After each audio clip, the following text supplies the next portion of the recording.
Mainit na balita. Sabi niya, wala namang grievances. Opo. Yun kako kasasangkutan na yan ng intellectual dishonesty dyan. Sapagkat malinaw at nakarecord kung ano-ano ang mga hinaharap na problema ng ating bansa na pinipilit nating sabihin sa kanila, iparamdam. Para sa kanya, Wala.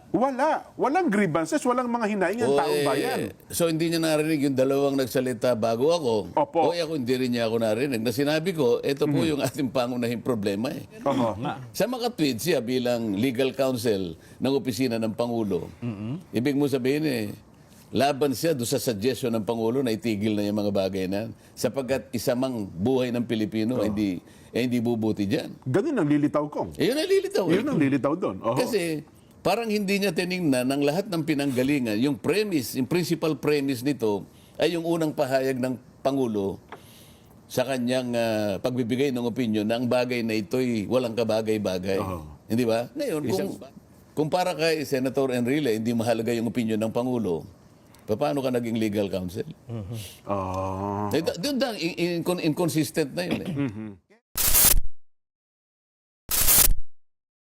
Basta't ako, hindi ko pinapansin kung ano yung sinasabi ng mga ibang tao.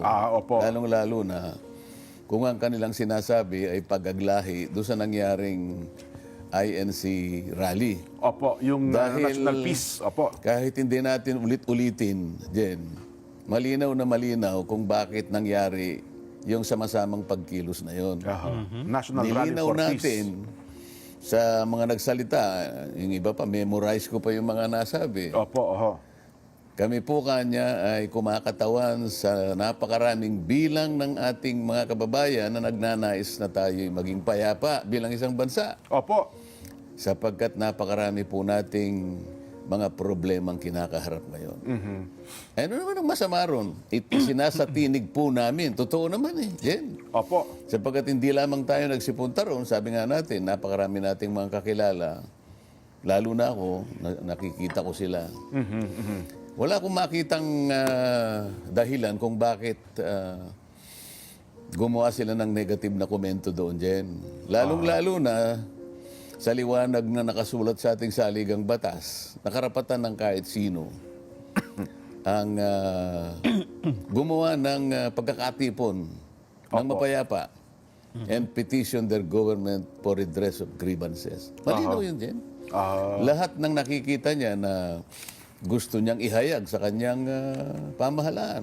Halimbawa, sinabi naman natin, napakataas po ng presyo ng bilihin. Pangunahing bilihin ngayon, lalong-lalo na po yung pagkain. Oho. Tama po. Hindi ba concern yan ng ating mga leaders, lalong-lalo na si Senator Juan Ponce Juan Enrile. Ponce Enrile. Opo. Si Manong JPE Kong. Opo. Siguro si Manong Ponce Enrile, dahil hindi na siya nakakapunta ng palengke, hindi niya alam nung panahon na tayo ay nagkakatipon na yun, ng isang piraso ng kamatis ay 30 pesos. Oho. Tama. At kahit na siguro maging 300 pesos yun, kaya pa rin niyang bilhin yung isang piraso ng kamatis. Baliwala sa kanya yung puyod ko. Ngunit ang ating isinatinig ay yung tinig ng mas nakararami, Jen. Nang karamihan ay mahirap. Binanggit ko nga, kaya nga nung ako'y nagsalita, binigyan natin ng konteksto yung sinasabi ng mga nagpaliwanag na nauna. Maliwanag yun, Jen. Anyway, kung yung punto na yan, medyo samantalahin ko lang ko nga. Pasensya na po kayo. Kasi doon sa mga napapanood ko, nakikita ko, sabi nila, ay, nakita nyo na Anya, akala ba namin walang rally? Kunyari lang pala yung peace Yung nagsalita si Kong Dante, katunayan Anya, nagkaroon ng bahid ng politika. At yung dinaskas niya, binanggit pa nga niya, narinig ko rin naman, binanggit niyo pang halimbawa yung usapin tungkol kay BP Inday Sara. Kaya sabi nila, kita nyo na, politika, ginagamit nyo lang na dahilan yung usapin o issue ng peace. Napakakitid naman nung kanyang pangangatwiran, Jen. Ganun ho ba? Bakit ba? po? Oho. Yung mga nabanggit na opisina, political offices talaga yun, Jen. Opo. Hindi may iwasan na bumanggit ka ng political offices. Sapagkat doon nang gagaling ang hindi pagkakaunawaan at pagkabahagi ng ating bansa. Opo. Paano namang hindi mo babanggitin yung opisina ng Vice President? Doon nga nang gagaling Oho. Kung litisin nila, akala mo siya na lang ang may kasalanan. Ang mga iba'y wala ng kasalanan. Yun lang ang pinupunto natin doon eh. Opo. Bakit yung pamamaraan ninyo, 400 offices nga yung merong confidential funds, ba't pinipilit nyo na isa lang? Isa lang. Oh, Hindi ba maliwanag yun? Kaya lang natin binanggit ang isang political office para ma-dramatize natin na yung ginagawa ay wala sa rule of law. Oo, Kung talagang gusto mong usisain lahat ng inaakala mong may pagkukulang kung pinag-uusapan ni confidential funds, tawagin mo lahat. Opo. Pero pagka ang tinawag mo, isa lang, ay sino namumuliti ka? Hindi tayo. Halatang may motibo. Ang papel ko doon para ilahad yung mga yon sapagkat ako lang ang nakakalam yung nangyayari sapagkat membro nga ako ng Kamara dyan. Ayun, tama. Oh. At sinasabi ko, hindi nangyayari at hindi nasusunod ang mga patakaran na nakalahad mismo sa aming mga tuntunin. Opo. O ano yung sinasabi natin? Kailangan mahinto ito. Ang pinagmumulan nito ay pag-aaway-aaway. Pagtatalo-talo. Okay, kapag hindi nila naintindihan yun dyan, ipauubaya ko na kay Sige po. Kay Saito. Ang Nasaan ba si Saito? Ba't wala ngayon? Tama yun kasi kung kahapon, pinaliliwanag din namin sa ating mga kapatid, kami ni Nelson. Sabi niya, bakit si Kong Dante? Una, si Kong Dante po, kapatid namin sa iglesia. Pangalawa, abogado po siya. Pangatlo, siya ang nakasaksi sapagat miyembro sa mismo ng Kongreso. Nandun kayo Kailangan mismo. merong magpaliwanag, nakasama siya sa mismo sa aktual na pangyayari. Yun, Marami opo. tayong kapatid na abogado. Opo. Inaamin natin yan. Ngunit, wala sila doon sa kalagayan, kagaya ko, na nakikita ko sapagkat kasama ko sa pag-unfold ng mga pangyayari. Opo. Yun ang dapat nilang makita. Kaya ako hinahanap si Saito. Si Saito, isang napakabuting kawani natin na pagka ako'y nakikita niya, yung kape ko'y palagi niyang Ay, opo. na inaayos. Alam na agad ang gagawin. Bakit siya alam niyang ipaliwanag ito? Bakit yung iba hirap na unawain at bigyan ng kaukulang differentiation? Oho. Alam mo kung bakit nahirapan sila? Bakit po ka? Bakit Silang po? namumulitika. Ganun po. Maliwanag yun. Gusto nilang kumounter kahit kamukha nitong diniscuss nyo kahapon. Opo, oho. Napakaliwanag ng pagkakapaliwanag ninyo. Ako'y tuwan-tuwa sa inyong dalawa. Malinaw na malinaw.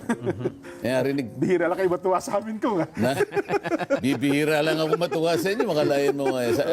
Hindi ko alam kung sino nagsabi sa di ulitin natin. Inulit nyo pa yung sinabi ko. Ayun na nga po ko. Tingnan nyo, ang linaw naman Ang iglesia ay hindi tutol, hindi laban sa impeachment. Tama po. Ngunit kapag yung paraan ng pagsusulong nito ay kakakitaan na ng paglabag sa napakaraming tuntunin at itong ang rule of law, hindi na nyo sinasalang-alang, doon magkakaroon ng problema. Opo. O sumagot yung isa sa inyo. Kasi naka-hearing aid baka hindi niya narinig. Ulitin nga natin. Inulit pa ninyo Pinalakasan ko pa nga po yung volume. Yun na nga. Pagkatapos sabi niya, wala namang grievances. Opo. Yun kako kasasangkutan na yan ng intellectual dishonesty dyan. Sapagkat malinaw at nakarecord kung ano-ano ang mga hinaharap na problema ng ating bansa na pinipilit nating sabihin sa kanila, iparamdam. Hindi lamang yung marinig Tama po. Kung hindi iparamdam. Iba kasi yung narinig mo sa naramdaman Opo. Tama ko nga, ito kinuha ko uli para sa kakabatiran po ng ating mga taga-subaybay kung paano niya pagkakabanggit. Noong isang araw ito, bago yung kanya, sabi niya kasi meron siyang huli ngayon, sabi niya, this will be my last comment. Bago itong last comment niya, noong isang araw, kahapon, binanggitin natin ito, Nelson, sabi niya sa unang bahagi, so many people, especially members of the INC, were so riled and angry at me. Doon sa third paragraph ko, nalagpasan ko na po yan, sabi niya, there is no question that the INC peace rally was a peaceful assembly, but were there grievances to be addressed? To be redressed. To be redressed? Ito po kung rhetorical question para sa kanya, walang grievances, walang mga hinaing ng taong bayan. So hindi niya narinig yung dalawang nagsalita bago ako. Opo. Ako hindi rin niya ako narinig. Na sinabi ko, ito po yung ating pangunahing problema Oho. Economic, napakataas po ng presyo ng bilihin. Yung pong napipintong kahirapan na talagang dapat nating bakahin, na pinalulubha pa ng katiwalian at korupsyon. Nandyan po yung kriminalidad, pati issue po ng seguridad, nandyan po. Oho. Hindi ba redress ito, Jen? Pero sabi niya, Of Kong, grievances. Pero Ito siguro masasagot ni Kong yung yung direkta ito. Ito yung sumunod. Ano? Yung pinanto yung sabi niya, pardon me for my impression. To me, there was none. Yun ang kanyang punto, Kong eh. At isinod Igagalang ko kung hindi niya narinig hindi niya niya. nakita eh. Hindi niya nakita. Pero ito kung ang siguro mas madali niyong masagot ito at ito'y mas alam ninyo eh. To me, although it was well-intentioned, the peace rally was more like a political pressure Yun. to hinder a separate and independent department of the government to perform a constitutional duty. Parang sinasagkaan daw natin na maisa katuparan nila yung kanilang mga gampanin, Kong eh. May ebidensya sa kung ha?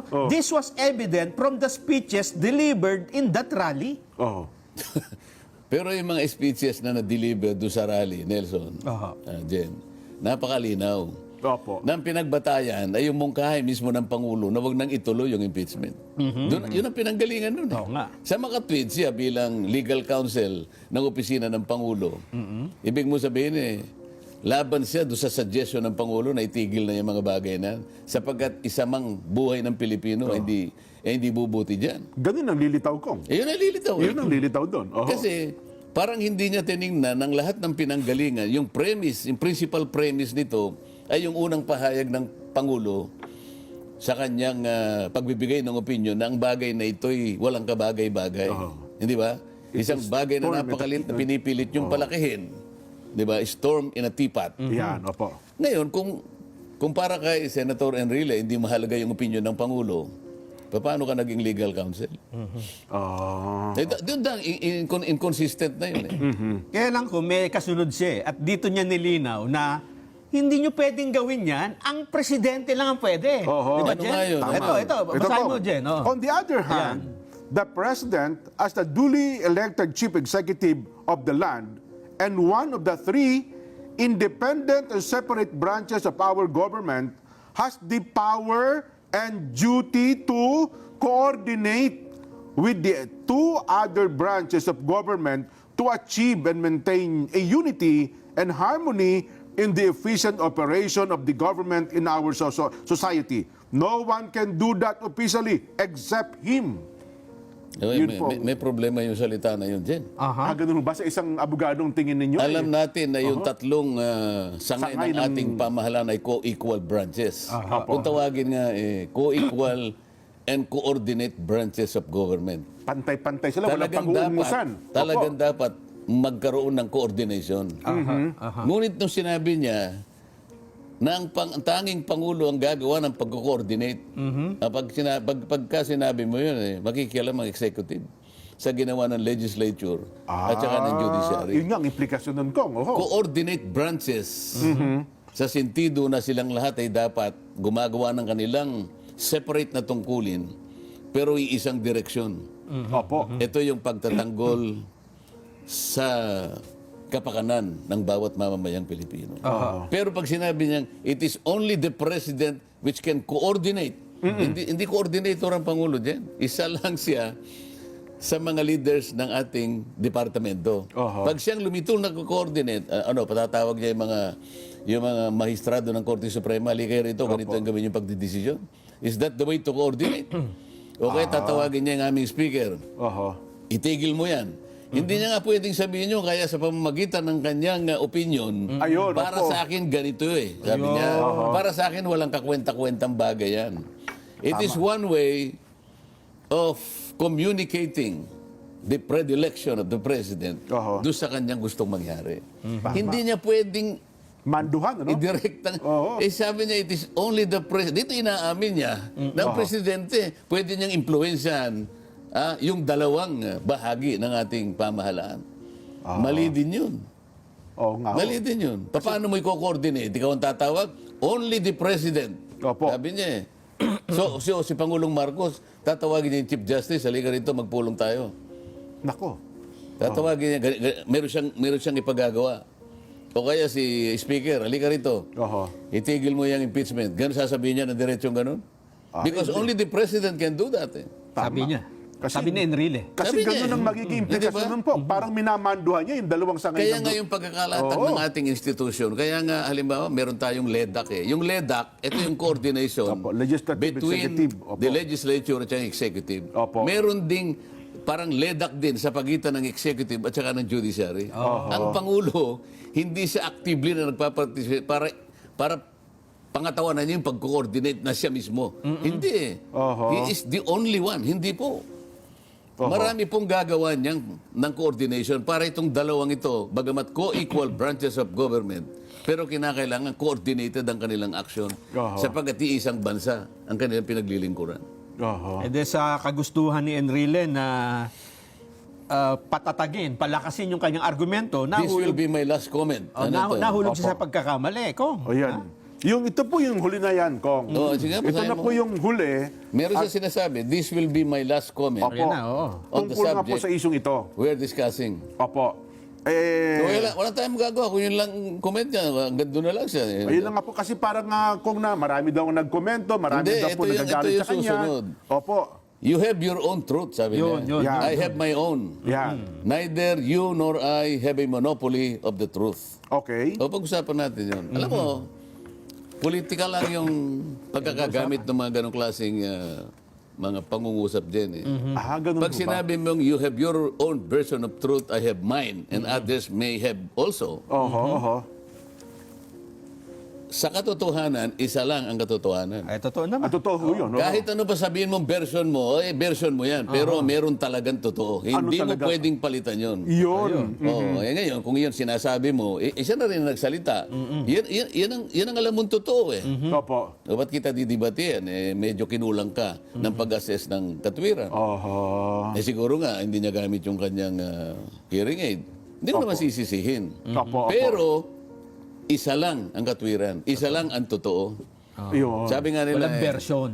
truth is where it is at. Doon sa isang continuum dyan, halimbawa isang kilometro yung continuum na doon mo hanapin yung katwiran o katotohanan. Nasa Opo. dulo Hindi lang. pwedeng paganong-ganon. Oo. Kayo, gaganong-ganon ninyo. I-adjust nyo. Opo. Hindi pwede. Pero sa katotohanan, isa lang. Isa Isa lang ang totoo. Ayun. Kahit sa Di ba? kaso sa korte. Kaya wag na nating pagtalunan yung ganon. Oho. Di ba? Tama, Eh, may tama. sinabi pa siya dyan eh. Oh. Oho. So be it. Let the voters decide. Bakit kailangan may boto? Who is right and who is wrong? Siguro, nagre-refer siya dun sa susunod na election. Oho. Kung sino ang mabuting argumento, baka yun ang katigan ng tao, hindi ba? Opo. Kaya pa sinunod niya, I represent no partisan group in this country. Sabi niya, I do not know whether you do as far as the personal attacks and issues you raised against me, the faults, the blames, the defects, and wrongdoings you attributed to me, as well as the ad hominem you threw against me. Mali din yun eh. Sabi niya, I do not represent any political group. Dapat hindi ka legal counsel ng Pangulo. Partido yung administrasyon eh. Ito yung ruling administration. Opo. Legal counsel ka dyan. Hindi mo masasabi na hindi mo nire-represent. Kaya ka nga kinuha dahil Legal nga. kasama ka riyan eh. Di ba? Tama. Dapat, wala ka dyan. Oho. Magsasalita ka bilang ikaw, ibahagi mo yung experience mo, ibahagi mo yung nalalaman mo, Oho. tulungan mo ang bansa, makakahanap ng mga bagay-bagay na ating magagamit para tayo magkaisa, para makuha natin ang kapayapaan. Pero hindi ka legal counsel ng Pangulo. Tama. Isa kang retired Oho. private citizen. Yun ang walang partisan. Kasi kung legal counsel ka, Pero yung sinasabi niya na wala akong partisan na party na nire-represent. Paano mo tatanggapin yun? Nandun po kayo sa Malacanang eh. You are even working in the seat of power. Nandun ka eh. alam nga naman kontrahin yung mga sinasabi ng Pangulo. Hindi naman po Hindi pwede. ka pwede kumontra. Kliyente Nandun ka niya para yun, kumbaga, advisein, nga, eh. oo. Ang totoo niya, nakalimutan niya na nanggaling sa Pangulo yung pinaka-premise kung bakit tayo nagrally. Oho. Kinatigan natin, nakita natin na mukhang tama sapagkat sabi niya, walang mabuting ibibigay. Aha. Sinukat natin, totoo nga naman eh. Oho. Sa harap ng napakaraming mga problema na hindi nasusolusyonan. Papalaki ng papalaki. Oho. O bakit hindi niya ma-process yun? Alam mo, konting processing lang yan din. Well, anyway, ako naman ay sa puntong ito, Kong, at sana ay, bagay sabi na ni Senador Enrile, last na raw niyang comment yun tungkol sa isong ito. Kong. Dapat lang. Kasi, alam mo, kaya nga pinipilit ko, isa lang ang katwiran. Isa lang ang katotohanan. Ang katotohanan, ang bansa mo ay napakaraming problema. Kung makikipagdebate siya doon, bakit hindi siya manalo doon? Ganon. Yung walang grievances. Yun ang katotohanan ngayon.